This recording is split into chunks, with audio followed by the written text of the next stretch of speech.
من اي بلوفر قديم عندك هتقدري تعملي الفكرة دي، تنفع ليكي وتنفع لبنوتك، تنفع لكل الاعمار. فكرة حلوة جدا وسهلة، وممكن كمان تعمليها من غير مكنة خياطة ولا حاجة.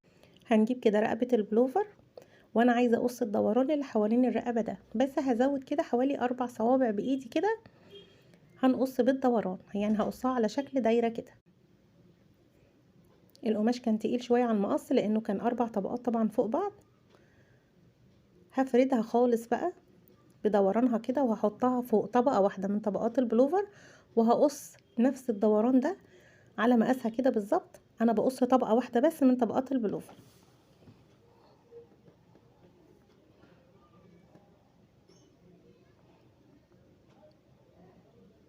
هاخد المقاس بالظبط. الخطوة اللي بعد كده ان انا هاخد الجزئين دول وهخيطهم كلهم على الدوران ده. نجيب بقى المكنة كده ونخيطهم.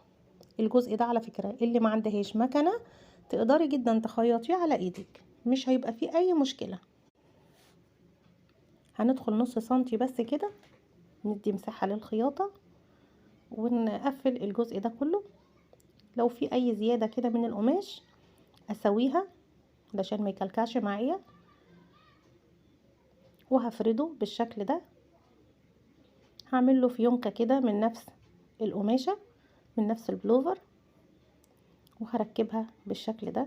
انا هخيط نص الفيونكة بس، يعني هسيب نص من فوق كده مش متخيط، يبقى طاير كده عشان يديني شكل مجسم شوية ويبقى شكلها احلى بكتير. وبس كده.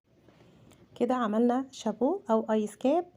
بيدفي جدا، شكله حلو قوي. بصوا على اي طقم بقى خروج لبنوته كده شكله تحفه، وينفع كمان على فكره للكبار. يعني انا بشوف بنات كبيره بتلبسه على الحجاب كمان، بيبقى شكله في منتهى الجمال، ومع كوفيه لونه كده. عايزاكم تجربوا الفكره.